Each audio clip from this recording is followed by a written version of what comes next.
Welcome on Easy Learning with Chandan Jha. Today I am going to read a new chapter. I passed the Delhi test. If you want to get the explanation of this video, just go to other part of the video for the explanation. In this video, I will only read the chapter. I passed the Delhi test by S.M. Gavaskar. Sunil Manohar Gavaskar, born on 10 July 1949, the legendary Indian opening batsman, is also a renowned TV commentator and prolific writer.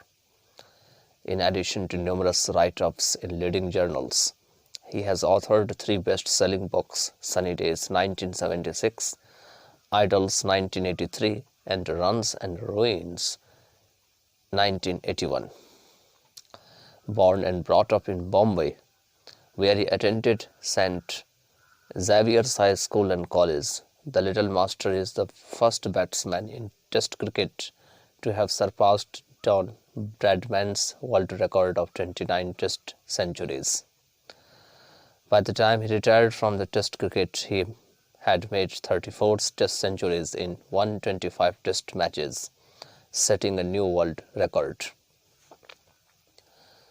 Though this record has been broken by another legendary Indian batsman, Sachin Tendulkar, but the fact remains that most of Gavaskar's hundreds were scored as an opener, facing all the fury of the new ball, a feat not achieved by anyone in Test cricket till date. In the present extract taken from Runs and Ruins, Gavaskar recounts his experiences when he was going through a lean patch of his career and how people and he himself had lost faith in his ability. The extract is a wonderful example of how failure can be the pillars of success, provided one has the determination to do so. I passed the Delhi test. We had another 2 days to practice in Delhi before the second test began. On the eve of the test, my second book, Idols, was released by Kapil Dev, the Indian skipper, with Clive Lloyd as chief guest. Michael Holding and Jeff Dawson honored the functions by their presence. There were plenty of pressmen around and the atmosphere was very cordial.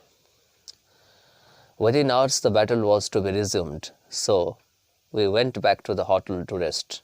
There was little of rest, however, since my wife's friend from college days, Bijoya, dropped in to see her.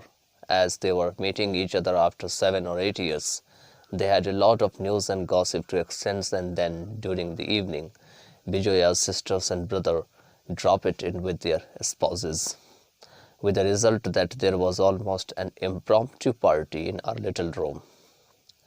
This was the first time I missed the privilege of being the captain, because a skipper gets a suit and so is able to look after his guests better.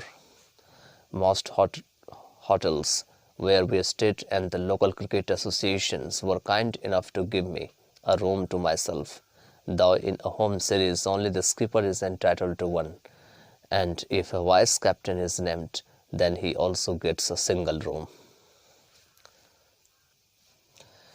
Bijoya and her sisters left around midnight, with Bijoya warning me that I had better do well the next day, as that was going to be her first day at a test match.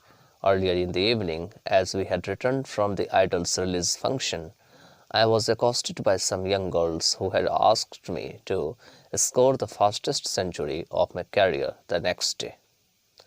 I remember laughing at that, because I would have been happy to score even half that much in the game, so low was my confidence at that stage. I was certainly not helped by the derisive comments passed earlier in the day by part of the crowd which had come to watch us practice. I even picked up a person from the crowd who had said something nasty and had an exchange of words with him. I left the nets early and sat in the dressing room, having informed Kapil that rather than pick up a fight with the crowd, it would be better for me to be inside. Apparently, Kapil did not like the fact that I had left the nets, though at that moment he did not say anything.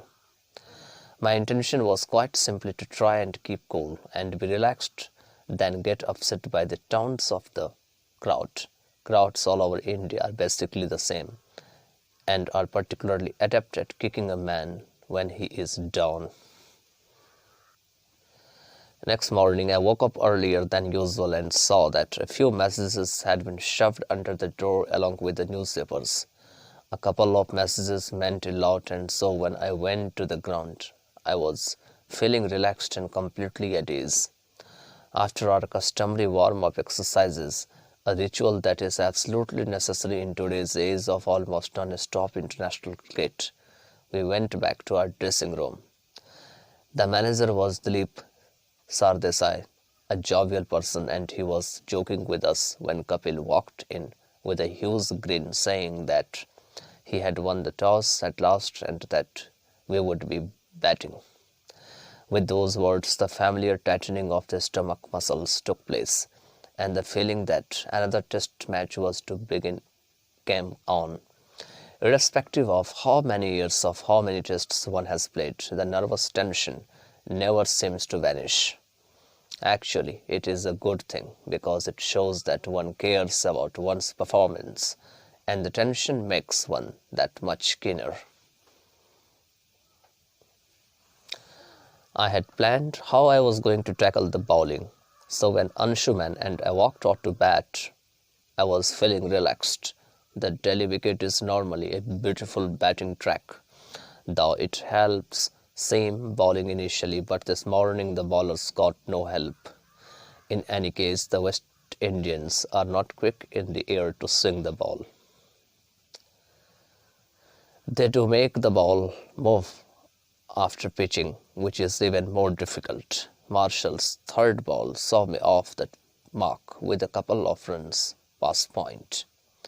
That was another hurdle passed. No batsman likes to score a duck. When one scores a run to open one's account, there is great relief that one is not going to be an utter failure, which a zero signifies. There was a bouncer in the over and I hooked it, which brought a frown on the bowler's face, followed by a cunning smile. I smiled back to say, "Right, today you bounce and I am going to hook." In the next over, I got a quicker bouncer, which I tapped rather than hooked for a boundary, and I knew then that it was going to be my day. Every time Marshall bounced, I hooked. There were two alarms, one physical and the other which almost cut short my tenure. When I was 16, a bouncer came screaming at my face and I missed my shot. But luckily, the ball brushed my hat and went through dozens gloves. The umpire did not signal anything, so runs were added against my name, though I had actually not nicked that ball. Perhaps the umpire was misled by the sound of the ball brushing my cap, and doubt that meant that a chance would be registered against my name. I was not complaining, for I got some runs and every run in tests counts. The second alarm came when I hit the ball off the middle, but it went at a height where Roger Harper or Joel Gardner could have left and caught the ball. Fortunately, the fielder was not as tall as these two, and so I got 6 runs instead. I was enjoying myself because the ball was coming through nicely and one could play shots without worrying about movement of the wicket. So there were drives and even the odd square drive in this innings. I had a good bat too, so the ball went off like an obedient thing when told to do so.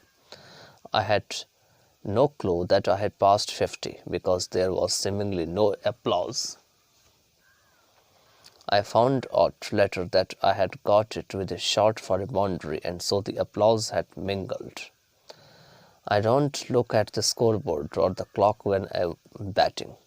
It surprises many people, but that's the absolute truth. It is not superstition, but because I feel under less tension and I am more relaxed like this than if I was